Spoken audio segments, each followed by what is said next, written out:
आयर्याणं नमो वज्रायाणं नमो लोये सव्यसाहुणं नमः समयसाराय स्वानुभूत्या चकासते चित्स्वभावाय भावाय सर्वभावान्तरच्छदे अनन्तधर्मणस्तत्त्वं पश्यन्ति प्रत्यगात्मनः अनेकान्तमयी मूर्ति नित्यमेव प्रकाशताम् वन्दितु सर्वसिद्धे ध्रुवमचलमलोभमं गतिं पत्ते वोच्छामि समय पाहुड मिणिमोसुय केवली घणिदम्।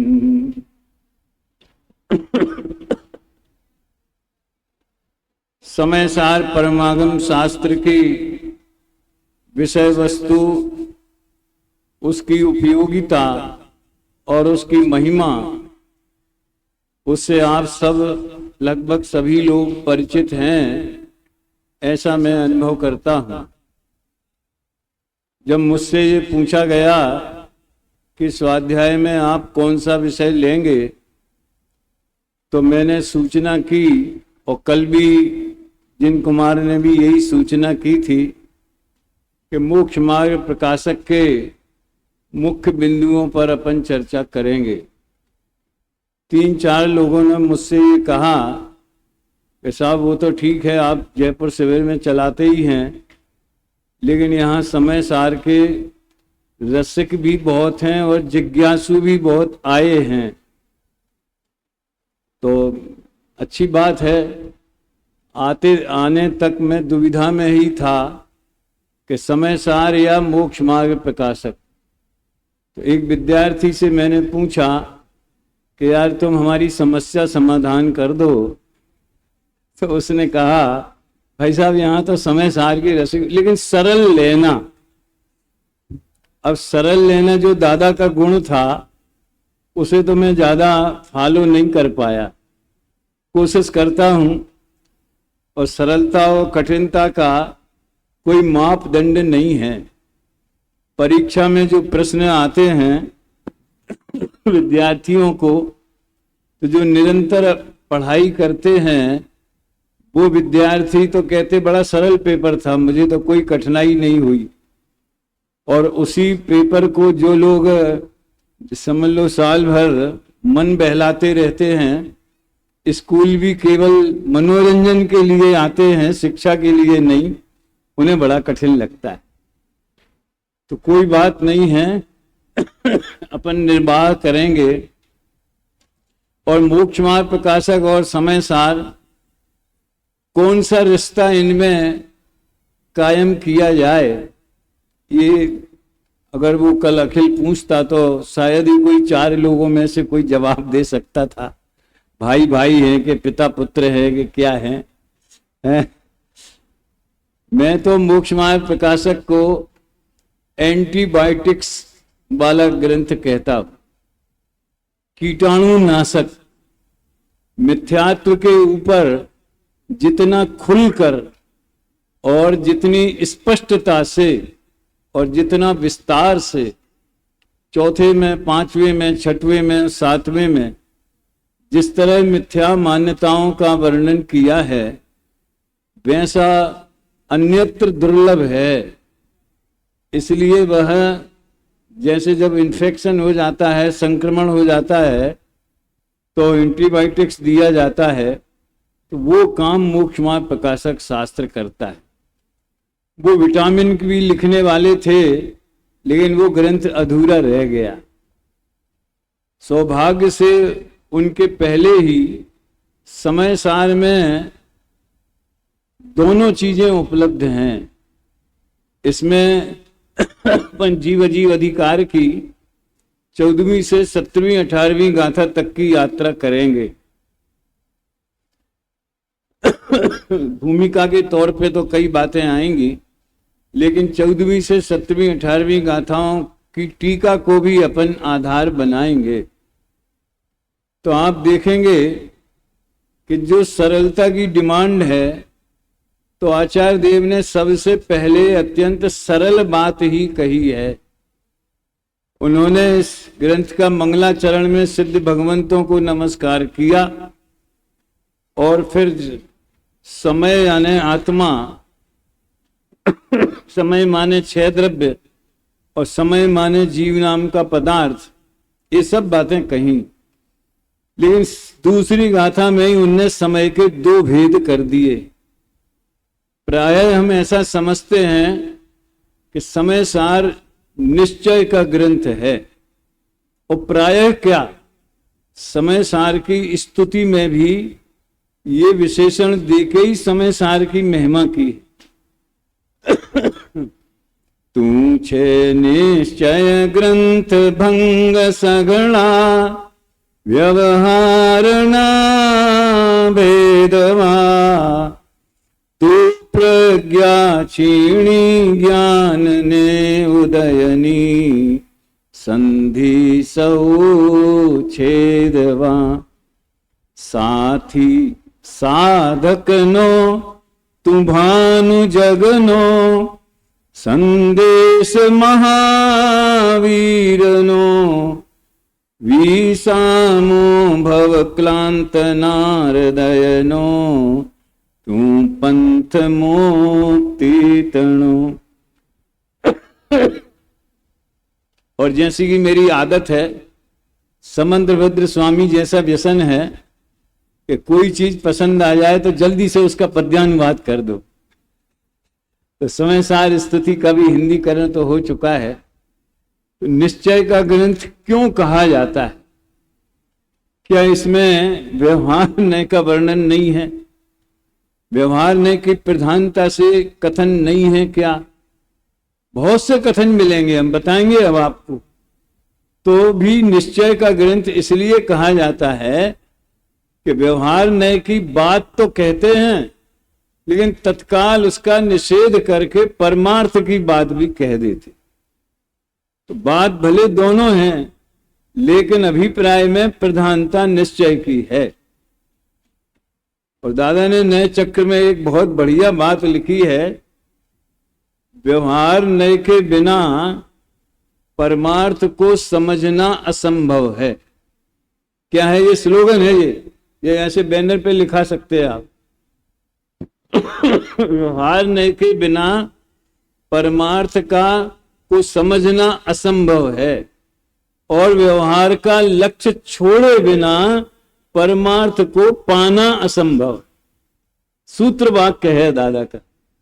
तो इस तरह से पहले व्यवहार को समझाओ तो सही कि क्या चीज है। इस प्रसंग में मैं आप सबको सावधान करते हुए ये बात जरूर कहना चाहता हूं कि प्रायः जब जब व्यवहार की बात आती है तो हम हमारी जो धार्मिक क्रियाएं हैं उन्हीं को व्यवहार समझ लेते। भक्ति है, दया है, मंदिर निर्माण है, शोभा यात्रा है, अभिषेक है, प्रक्षाल है, पूजन है, ये श्रावक के आवश्यक कर्तव्य तो हैं, परंतु व्यवहार का मात्र इतना ही अर्थ होता है ऐसा नहीं है। ये ध्यान देना, ये व्यवहार है कि निश्चय है। टोडरमल जी कहते हैं कि प्रवृत्ति तो द्रव्य की परिणति है। जो भी क्रिया, प्रवृत्ति माने हमारी मनोवचन काय की क्रियाएं भी और हमारे शुभाशुभ भाव भी, वो तो शुभाशुभ भाव आत्मा की पर्याय है। और जो पूजा भक्ति करते हैं, दया दान करते हैं, व्रतशील संयम पालते हैं, वो शरीर की क्रिया है। वो न निश्चय है न व्यवहार है। उसे हम किस नजरिए से देखते हैं, कुछ दृष्टि से, किस अभिप्राय से देखते हैं। केवल एक छोटा सा उदाहरण, कोई हम पूजा करते हैं तो जो बोलते हैं वो शरीर की क्रिया है, ये कहना निश्चय हो गया और उसमें भी निश्चय लग गया, और उसमें जीव का भाव निमित्त है तो हम कर रहे हैं, आत्मा हम जीव, हमने ये बोला है, ये व्यवहार हो गया। तो इस तरह मात्र किसी क्रिया में निश्चय व्यवहार नहीं है। ऐसा इसी मात्र को निश्चय व्यवहार समझने से एक बड़ी भ्रांति हो गई।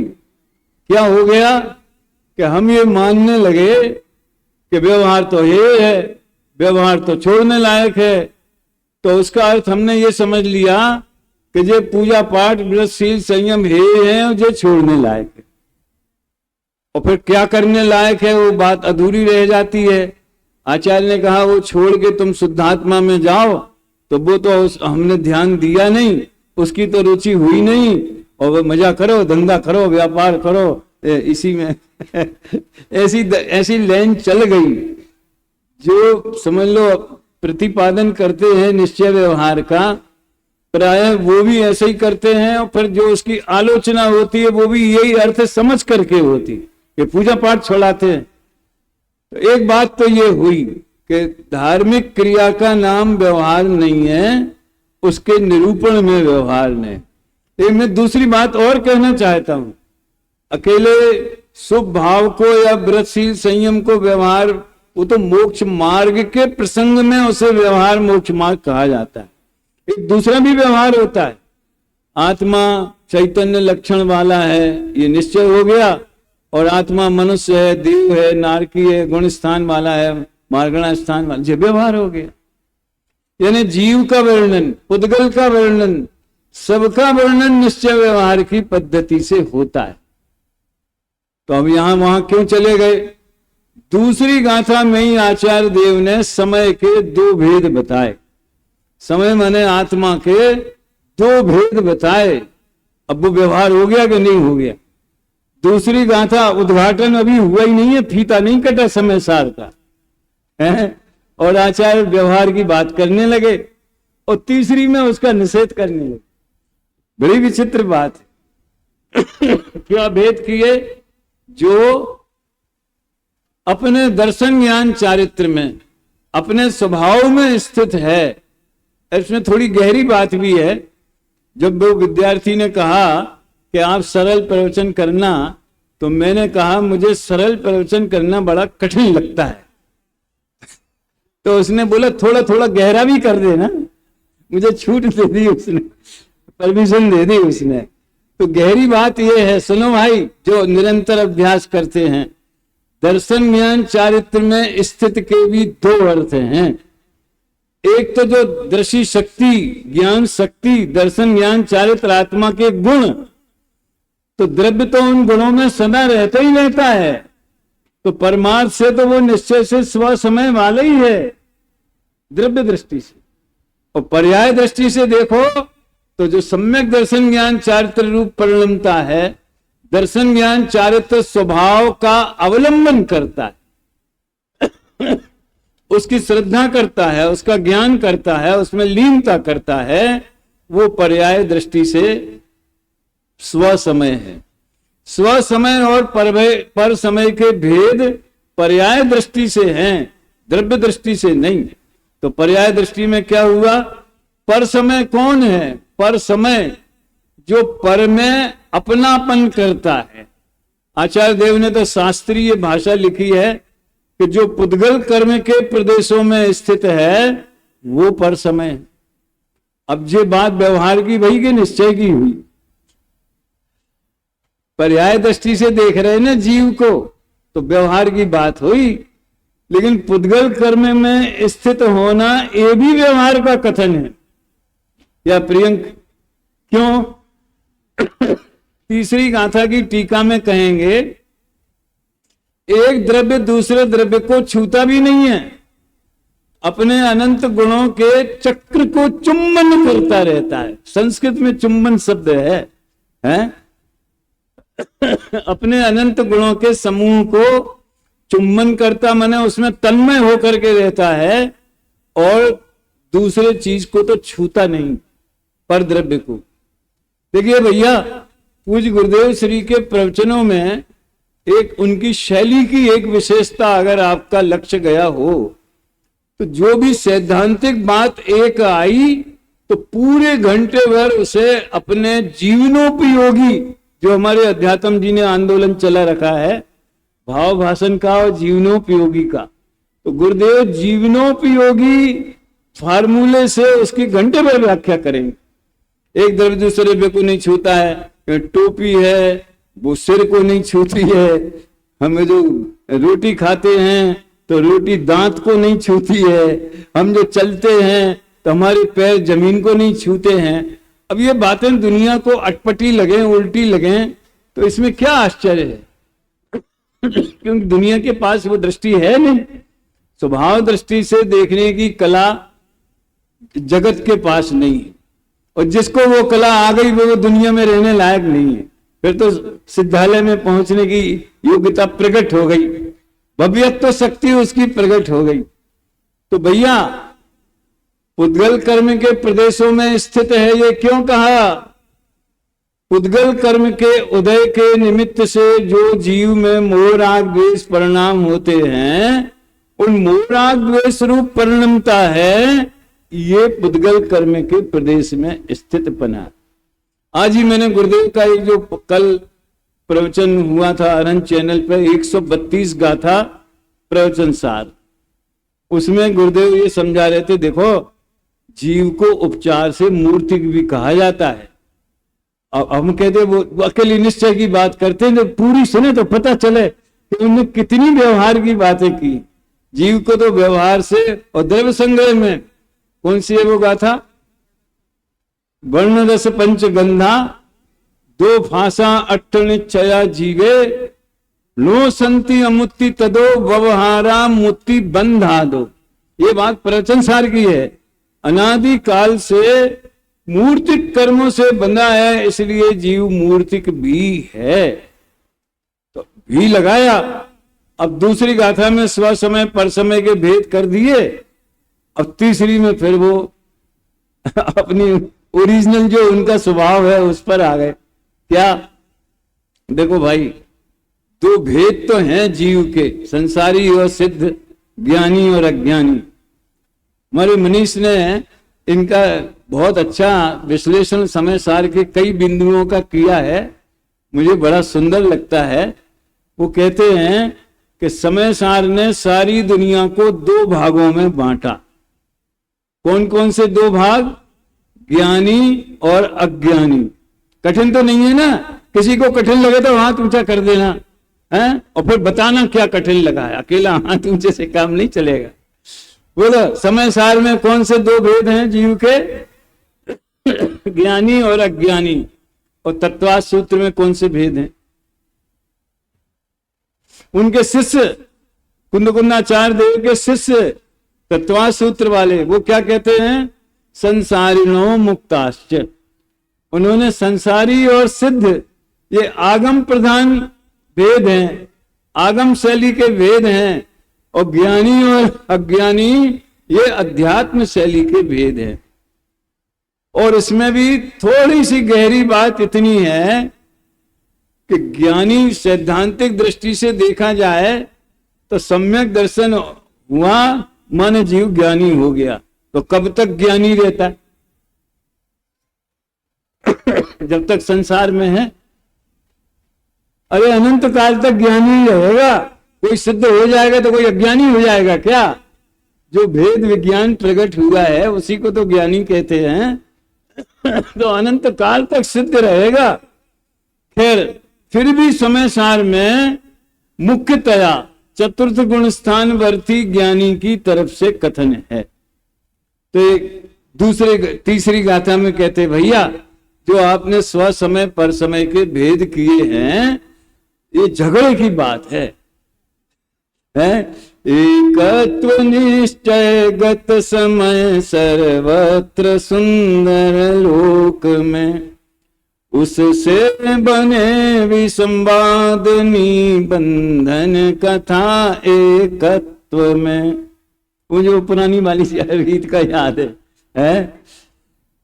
ये भगवान दुनिया में सबसे सुंदर, विश्व में अगर कोई चीज है तो एकत्व विभक्त आत्मा। विभक्त शब्द उसमें नहीं आया, वो उन्होंने 5वीं गाथा में लिया, लेकिन जहां एकत्व है वहां विभक्त है ही है। स्वद्रव्य क्षेत्र काल भाव में एकत्व है, अपने गुण पर्यायों में एकत्व है, और पर के गुण पर्यायों में शरीर के द्रव्य क्षेत्र काल भाव में विभक्तपना है। तो एकत्व और विभक्त अस्ति से और नास्ति से, ऐसा अपना भगवान आत्मा हम सर्वोत्कृष्ट सुंदर पदार्थ है। सुंदर किसे कहते? इसकी शिक्षा मुझे जयपुर में मिली, कालिदास का एक दादा ने बताई थी शायद, और किसी उसकी उनकी किताब में भी आती थी। सुनना बड़ी मजेदार बात है। माताएं बहनें भी अपने आप को सुंदर दिखाना चाहती हैं, सुंदर रहना चाहती हैं, पुरुष भी कम नहीं है। तो सुंदर किसे कहते हैं? जिन कुमार, क्षणे क्षणे यत नमताम उपैति, जी नहीं भरे देखने से, और देखते रहे देखते रहे देखते रहे। कैसी सुंदर जिन प्रतिमा है, कैसा सुंदर है जिन रूप, जिसे देखते सहज दिखता अपना सुंदर आत्मस्वरूप। जिन प्रतिमा इसलिए सुंदर है क्योंकि वो आत्मा के सौंदर्य का प्रतीक है, परिणामों की स्वच्छता के प्रतीक। मैंने एक जगह प्रतीक लिखा है, दूसरी जगह निमित्त लिखा है, दोनों जगह अलग अलग अर्थ है, प्रसंग अलग अलग है। जिनेंद्र भगवान उनके परिणाम परम स्वच्छ हो गए, उसके प्रतीक हैं। तो जब हम उन्हें निरखते हैं उनके जय क्या बोलते परम शांत मुद्रा समेत, तो हमें अपना स्वरूप नजर आता है, जिसे देखते सहज दिखता अपना सुंदर आत्म स्वरूप। क्षणे क्षणे यत नवताम उपैति, क्षण क्षण जो नया नया लगे, नया नया लगे, ऐसा लगे कि अभी देख लिया लेकिन और देखना है, और देखना है, और देखना है। तो जिसे देखने से तृप्ति न हो गए, निरंतर देखने की इच्छा हो गए, उसे सुंदर कहते। अब सोच लो हमें किसे देखने की इच्छा होती है?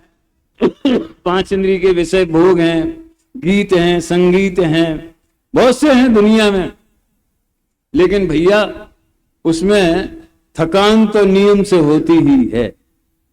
विषय भोगों का समझ लीजिए जीव को, उसमें अभी चौथी गाथा में वही बताएंगे, जीव को थकान होती है, लेकिन एक चैतन्य भगवान आत्मा परम सुंदर है। इसका क्या प्रूफ है? इसका यह प्रूफ है कि सिद्ध भगवान अनंत काल तक अपने स्वरूप में ही लीन रहते हैं, बाहर नहीं निकलते। अगर इतना मीठा, इतना सुंदर, इतना अतीन्द्रिय आनंदमय ये भगवान आत्मा ना होता तो वे निरंतर उसी में लीन क्यों रहते? और जो तो हमारे वितरा विज्ञान में पढ़ाते हैं, शायद वहां पढ़ाया होगा आज पहला पाठ, क्या? सकल गे गायक तदपि निजानंद, तदपि निजानंद।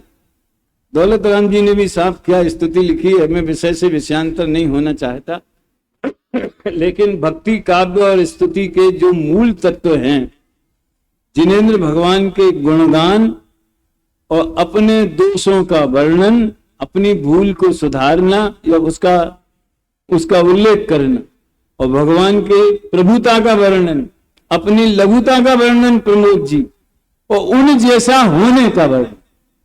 3 तत्व हैं। जिस स्तुति में, जिस भक्ति में ये 3 तत्व हो गए वो सफल है, वो सार्थक है। और बाकी दुनिया की बातें तो बहुत सारी होती हैं, वो समझने लायक है। बात समझ में आई? कौन कौन से 3 तत्व हैं? भगवान की प्रभुता, अपनी लघुता और उन जैसा होने की कामना। बहुत साल पहले हम जयपुर गए थे तो एक भक्ति बोला करते थे, नाथ तुम्हारी पूजा में सब स्वाहा करने आया, तुम जैसा बनने के कारण शरण तुम। ये किसने लिखा है मुझे आज तक पता नहीं चला। तो सबसे पहले हमने मधुकर जी जलगांव वालों से सुना था, जब ये शिविर में आए थे, विदिशा के शिविर में, तब सुना था है?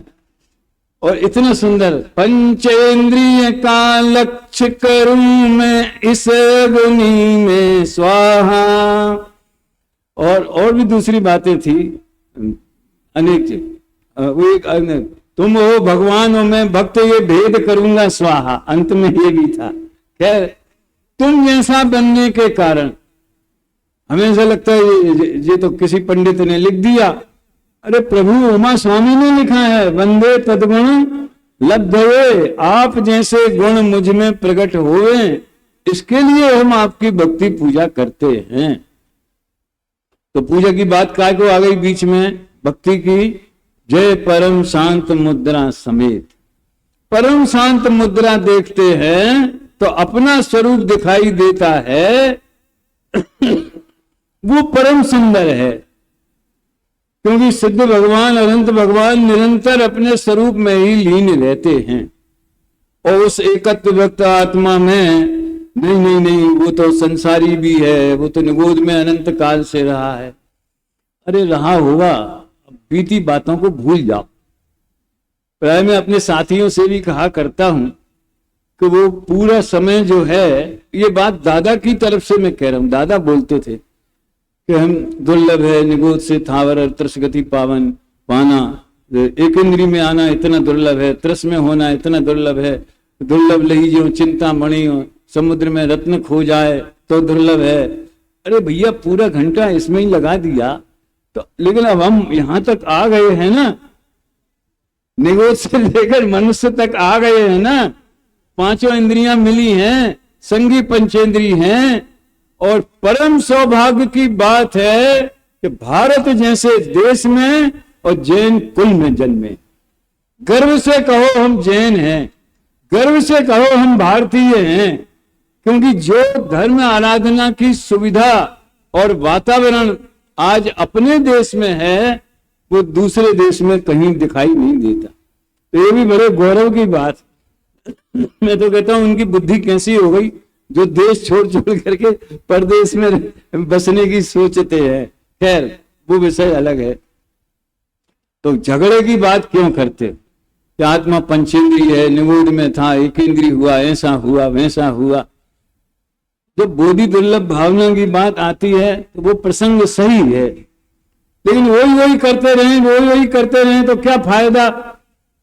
इसलिए ये विषमवाद उत्पन्न करती है। एकत्व में बंध की कथा विषमवाद उत्पन्न करती है। गजब है।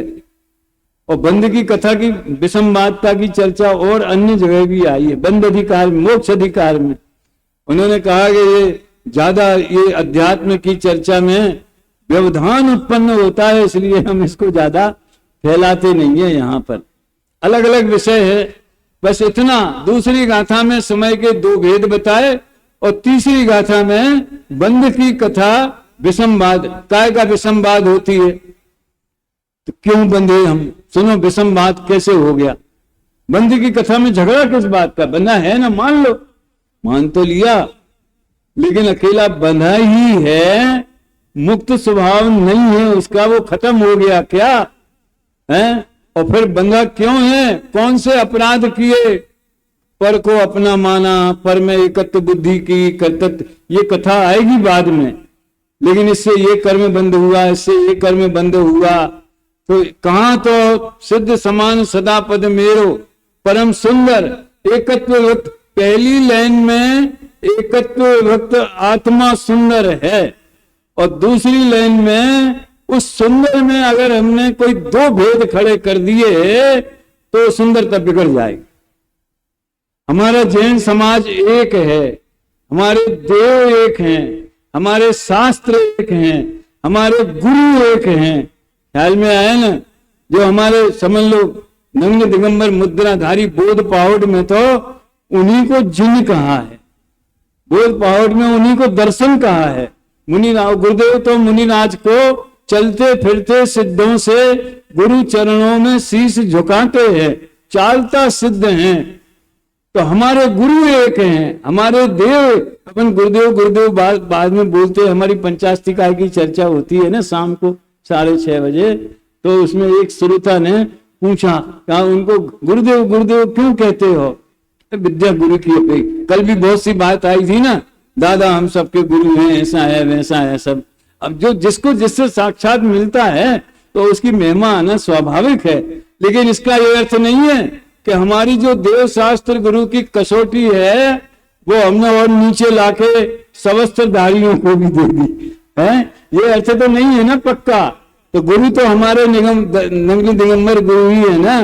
खैर, तो एकत्व, जैन समाज में एकत्व है। देव एक है, शास्त्र एक है, गुरु एक है, 24 तीर्थंकर एक है, एकत्व है। अब उसमें किसी भी अपेक्षा से आपने अगर भेद डाला, विभक्त किया, तो एकत्व की सुंदरता बिगड़ जाएगी। ये तो उदाहरण है समाज का। अपने को बात तो आत्मा की करनी है कि एकत्व विभक्त आत्मा सर्वत्र सुंदर है, लेकिन कोई संसारी है, कोई सिद्ध है, कोई ज्ञानी है। अरे जो है सो है यार, तुम उसकी चर्चा छोड़ो अब। लेकिन आचार्य कहते हैं कि करना तो पड़ेगी। तुम विसंवाद से बचेंगे और चर्चा करेंगे। जैसे सत्य की खोज में है ना, समाज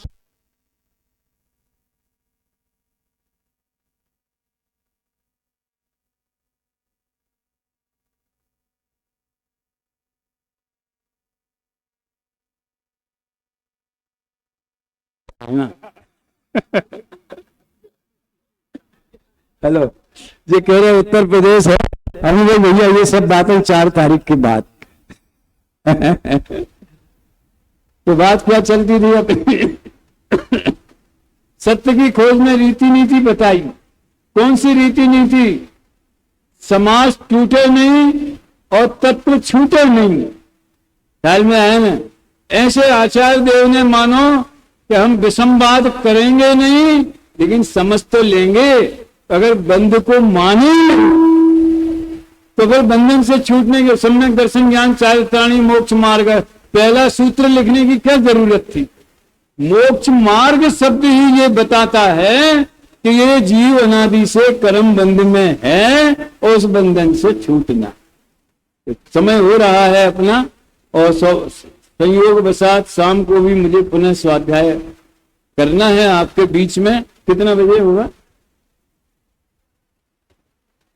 9:45 के लगभग हुआ। 5-10 मिनट इधर उधर चिंता न करना ना आप, हम हैं। तो चौथी गाथा में क्या कहा, किस तरह से उन्होंने बंधन की कथा का उल्लेख किया और वो कैसे समाप्त होगी, इसकी चर्चा हम चौथी और 5वीं गाथा के आधार से शाम को करेंगे। अभी यही विनय करते हैं। योगी